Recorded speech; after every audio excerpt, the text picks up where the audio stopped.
Un mundo en crisis es el nombre de la columna de todos los viernes. Fabián Harari, buenos mediodías. ¿Qué tal, Gustavo? ¿Cómo estás? Todo muy bien. Bueno, la verdad que estamos en una situación, yo diría casi en un callejón sin salida en relación a todo lo que está pasando. Y entonces el título que le pusimos es Entre lo previsible y lo inevitable. Lo previsible porque lo dijimos en febrero. La verdad que cuesta un poco, digamos, hacer ese ejercicio autorreferencial. Y además, cuando yo dije estas cosas en febrero, esperaba que no ocurrieran, porque que ocurran implica que mucha gente sufra. Pero fue así. Nosotros dijimos que que el país se iba a enfrentar a una situación epidemiológica muy grave, y no por una cuestión, digamos, de consulta de los hados, ¿no? Ni hacer magia ni alquimia, eran simplemente sumar una serie de factores. Es decir, no se había vacunado. La estructura del país es una estructura de concentración de población muy fuerte, y más en lo que se llama el AMBA. Se iban a abrir todas las actividades y sobre todo se iban a abrir las clases presenciales, que eso moviliza 20 millones de personas en el país por día. Es decir, 20 millones de personas por día. Es decir, sin vacunación, con la estructura de concentración de población que tiene la Argentina, y con clases presenciales, más algunas otras actividades que se abrieron, bueno, era hacer una cuenta muy, pero muy sencilla. A eso le tenemos que sumar que esta segunda ola no solamente viene con más virulencia, simplemente porque el piso de la primera ola, o la meseta o el valle de la primera ola, simplemente nos retrotrajo al mes de junio del 2020. Es decir, en diciembre, que fue el mejor mes desde el inicio de la pandemia, nos retrotrajo al mes de junio. Luego una muy pequeña suba, en realidad, manteniendo la meseta, y empezó a subir aceleradamente a partir del 1 de marzo. O casualidad, cuando empezaron las clases presenciales, y o casualidad, aumentaron exponencialmente las cifras de contagio entre la población que va de los 0 a los 13 años. Esto un poco seguramente está explicado en la columna de Romina de Luca. Pero es decir, era previsible. Ahora, la pregunta es, ¿era inevitable? Yo pongo entre lo previsible e inevitable. Y uno tiende a pensar que bajo este tipo de relaciones, y sobre todo bajo este gobierno, esa inevitabilidad cobra la idea de inevitabilidad cobra sentido. Porque uno efectivamente puede pensar en países que han vacunado frente a esta situación, países que no son más ricos que la Argentina, países que no tienen una estructura muy diferente o demasiado diferente de la Argentina. Uno puede pensar en Chile, puede pensar en un país como Serbia, puede pensar en Uruguay, incluso, y esto es muy interesante, en términos puramente de vacunación, ¿sí? Quiero aislar esta variable. Brasil tiene un ritmo mucho más acelerado que la Argentina en términos de vacunación. Tiene otros problemas que tienen que ver con que la vacunación no está acompañada de algún tipo de control social, algún tipo de control de la propagación del virus. Bueno, entonces efectivamente es una catástrofe, pero digo, en términos puramente de vacunación. Por lo tanto, ahora uno se pregunta, bueno, pero ¿por qué la Argentina no podía vacunar como otros países? Bueno, eso es algo a lo que vamos a llegar. Y entonces se veía venir este escenario. Un escenario en el cual, aparece una encrucijada muy, muy dramática. Y las respuestas son más bien, virtuales. Pensemos en esto. La Argentina no estaba en condiciones de cerrar absolutamente nada en términos los intereses capitalistas. Es decir, en el 2020 la Argentina cayó, el PBI de la Argentina, si la economía, cayó un 10% frente a un 5% mundial. Eso lo hablamos anteriormente. Es decir, una de las economías que más ha caído, creo que junto con la venezolana, en el mundo.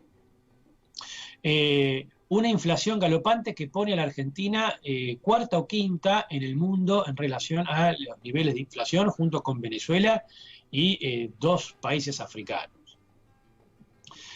Ante eso, digamos, el ministro Guzmán ensaya un ajuste relativamente ortodoxo, por no decir directamente ortodoxo, de planchar el dólar y retirar pesos y intentar el aumento de tarifas, hacer el juego que explicamos en la columna pasada con las LELIQs, que hoy son el 130% de la base monetaria, y suspender algunas ayudas sociales, como en su momento el IFE o las ATP. Es decir, la idea de un ajuste fiscal muy fuerte frente a los problemas macroeconómicos. La Argentina en el 2020 termina con un 42% de pobreza. De ese 42% de pobreza, recordemos que Macri la había dejado en un 35%, es decir, Macri la hizo crecer, la pobreza entre 4 y 5 puntos, en 4 años, casi un punto por año. Acá en el primer año, Alberto ya lleva la pobreza a un 7%. ¿Sí? En un año ya, digamos, eleva la pobreza más que todo lo que hizo Macri. Digo, esto no es para salvar a Macri, no es simplemente una competencia de quién produce más pobres, ¿no? Y siempre alguno gana en la competencia, digamos. Lo que no significa que el otro no compita, ¿no?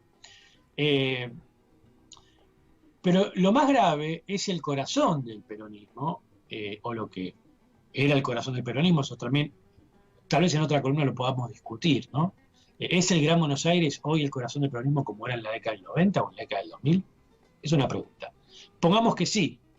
El 51% de la pobreza, el Gran Buenos Aires concentra el 51% de la pobreza.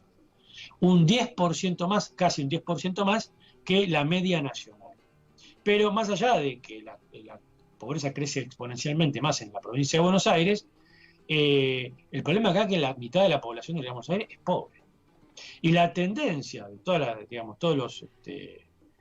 los que se dedican al tema es que esta pobreza va a tender a crecer, sobre todo porque va a crecer la inflación. Vamos a tener una inflación entre el 40 y el 50% entre el 40 y el 50%, y por lo tanto la pobreza suele medirse en relación con eso. Ese es el contexto en el cual Alberto no puede cerrar nada. ¿Por qué? Porque necesita que la economía capitalista, rebrote. Y efectivamente se asistía a una pequeña suba, un pequeño rebote, por decirlo así. Básicamente, después de caer a un 10%, es muy difícil no subir. Algo vas a subir. Bueno, en eso se estaba. La cosecha, la buena cosecha, había traído una serie de dólares que vimos un poco en qué se gastó. Básicamente se gastó en mantener el tipo de cambio, en las LELIQs, en la ayuda al Tesoro y a los bancos. Ahora, digamos, se vuelve a implementar una serie de subsidios, los repro, digamos, a empresas, ¿sí? Y ahora van a salir subsidios a la burguesía rural que está, digamos, en las capas más medias, ¿no? Son una serie de créditos a la burguesía rural. En eso se gasta la plata. Bien, en ese contexto aparecen las clases presenciales como un elemento puramente económico, no pedagógico, ¿sí? ¿Por qué no es pedagógico? Digamos, eso es claro, porque básicamente los chicos hoy en día tienen menos clases que cuando las tenían virtuales, y básicamente aparece como guardería. Y eso, incluso lo más interesante, es que los propios ministros de Educación lo han dicho.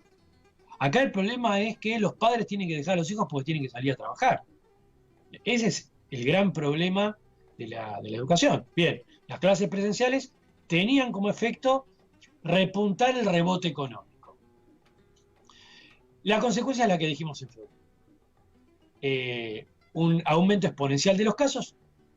Ayer fueron 23.600 contagios, cuando el pico que había sido el 21 de octubre había sido de 18.300 casos. Es decir, estamos superando el pico de la primera ola, agregándole, como ya dijimos, la aparición de nuevas cepas, como la cepa Manaos, por ejemplo, que contagia, es más letal, es más contagiosa y no respeta, si se quiere, la barrera de los 60. Es decir, es una cepa que tiende a enfermar, en términos graves, con letalidad, a menores de 60 años. Es decir, enfrentamos algo peor. Y la enfrentamos sin vacunación. Es decir, apertura completa. Clases presenciales sin vacunación. ¿Por qué no hay vacunación? Lo explicamos. Porque no hay plata. Ahora empezamos a conocer una serie de elementos que tienen que ver con la trastienda de todo esto, que explican esta cuestión de lo inevitable, ¿no? Es decir, lo inevitable, ¿en qué sentido? Dado esta conformación de la Argentina, dada esta crisis de la Argentina, pero sobre todo, dado este gobierno particular, esta cuestión se torna inevitable. Es interesante, explico la cuestión de la trastienda y después vamos a esto que yo dije recién, ¿no? Entre lo inevitable entre lo evitable y lo inevitable. ¿Por qué fracasan las vacunas? Bueno, ¿cuál es la recomendación? La recomendación en general es, en la medida en la cual hay muchos laboratorios que están haciendo pruebas, no sabemos cuál va a triunfar, cuál realmente va a conseguir una vacuna aprobada, cuál no. Entonces uno tiene que negociar con todo el mundo y contratar a todo el mundo. Todo viene bien, porque además uno no sabe no solamente qué laboratorio va a conseguir la vacuna y cuál no, sino además qué laboratorio tiene capacidad de producción y cuál no. Es decir, hay un punto en el cual hay cosas que se pueden anticipar y cosas que no. Y quién te va a querer vender y quién no. Es decir, uno tiene que tirarle al bulto, como se dice. Tirar todas las puntas posibles. Entre ellas la de Pfizer. La de Pfizer que tiene la ventaja, tiene ciertas desventajas. Uno puede decir, bueno, si es una tecnología desconocida, está bien, pero tiene una ventaja que es que no hace falta las 2 dosis y además es una vacuna que tiende a disminuir la capacidad de contagio.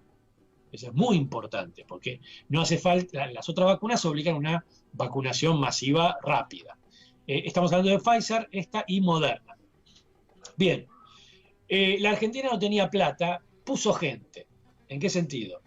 5.500 personas fueron al hospital militar a ofrecerse como cobayos para que Pfizer pruebe vacunas en ellos. Si la falta de plata, ponemos población.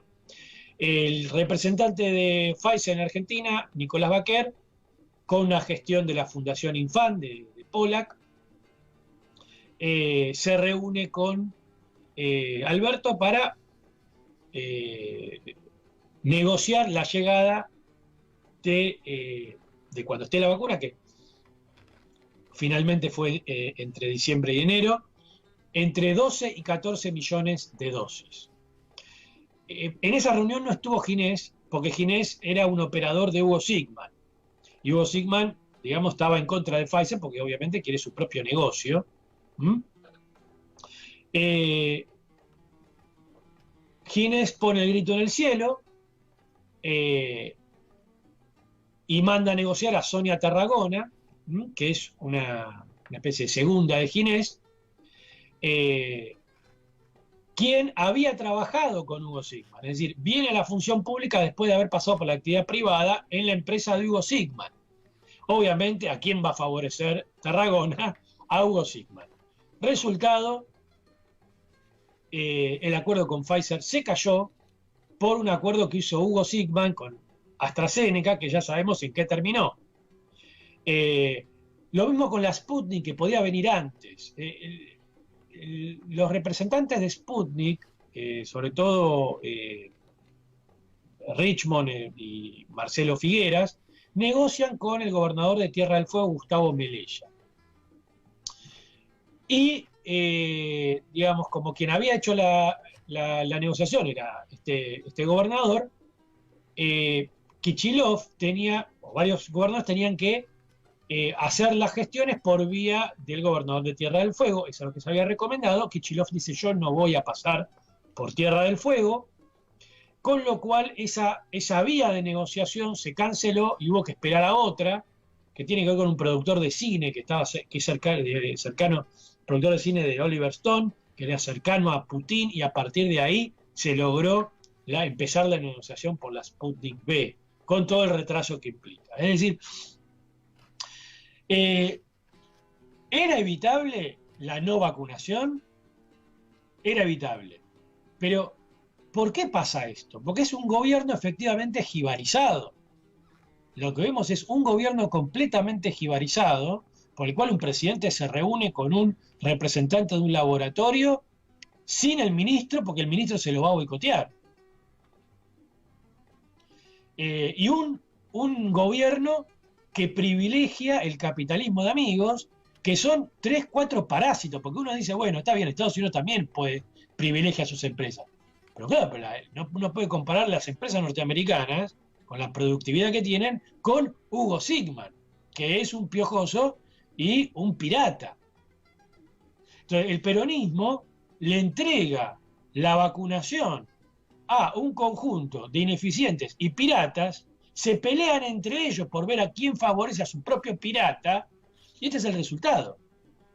Pero hay más todavía, porque la solución que establecieron es retirarse del asunto, por decirlo así. O vamos a decir, en lugar de retirarse del asunto, que es ir retirándose del asunto. Santiago Cafiero anunció que ahora las provincias y los privados pueden conseguir vacunas. O sea, la descentralización de la compra de vacunas y, en parte, privatización. ¿Qué significa eso?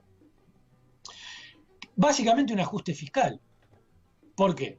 Porque si el Estado Nacional se ocupa de comprar las vacunas, entonces las provincias utilizan ese presupuesto para otra cosa.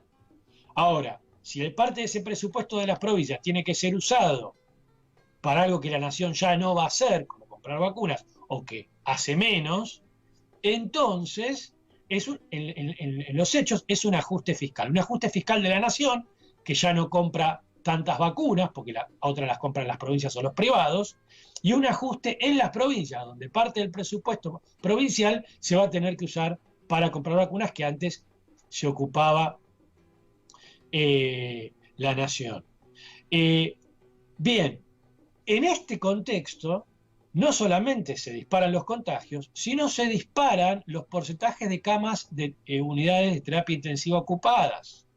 Neuquén tiene el 83% de las unidades ocupadas, Santa Fe el 76%, Tucumán el 74%, el área metropolitana está en un 65%, con un aumento del 26% de la última semana. El municipio de Escobar tiene el 100% de sus camas de terapia intensiva ocupadas, o sea, Escobar ya no puede atender a nadie más. Lo mismo sucede en Pilar, que acabamos de enterarnos.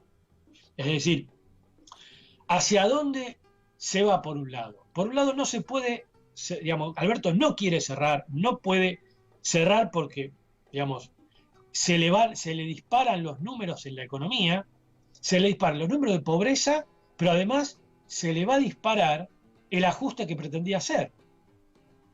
Porque si tiene que cerrar algo, va a tener que empezar a emitir pesos. Pero por el otro lado, si no cierra, se acerca a un escenario Brasil. Es decir, el gobierno está dispuesto a soportar las fotos de personas atendidas en los pasillos de los hospitales, está dispuesto a enfrentar alguna foto de algún muerto por COVID sin cama, tipo Brasil? Esa es la pregunta, más pensando en las elecciones, que se retrasaron para septiembre. Entonces, está en esa encrucijada. Si cierro, tengo que decirle adiós al ajuste ortodoxo y a la suba de los índices de pobreza, a los índices de inflación, etcétera, etcétera. Y al cansancio de la población. Efectivamente, mucha población no quiere ser encerrada. Es otra discusión, ¿no? Porque una cosa es una cuarentena bajo el capitalismo, donde efectivamente si no vas a trabajar, no cobras, porque quien te tiene que pagar es el capitalista, y el capitalista dice, si yo no genero ganancias, no te pago. Como tu vida está atada a la empresa no funciona, entonces vos te morís de hambre. Otra cosa es una cuarentena en una sociedad donde la economía está centralizada y donde el Estado te dice, está bien, no podés salir, yo te pago lo que vos necesitás. Yo te pago lo que vos necesitás. Y obviamente también, y esto me parece importante, no es lo mismo la situación, por ejemplo, en Capital Federal, Gran Buenos Aires, que una situación en pueblos con pocos habitantes y sin concentración de población. Estoy pensando, ustedes sabrán mejor que yo, pero San Bernardo debe tener entre 8.000 y 9.000 habitantes. Uh-huh. Bueno, no hay subte, no hay tren, no hay afluencia de 20 millones de personas, no hay afluencia de 10 millones de personas diariamente en los transportes que vienen del conurbano. Si San Bernardo no tiene conurbano, que yo sepa. Sí, hay periferia. ¿Cómo? Hay una periferia importante. Sí, está bien, pero no un conurbano de 15 millones de personas. No, digamos, por supuesto. Donde para esas 15 millones de personas hay solamente 3 bocas: Constitución, Retiro y 11. No es que tenés varias bocas, no. Tenés básicamente 3 bocas. Entonces, es otra situación. Yo no sé si sometería a la población de San Bernardo a las condiciones de la población de AMBA. Entonces, también eso hay que evaluarlo. Uh-huh. Pero lo que quiero decir es, Alberto se enfrenta ante un callejón sin salida.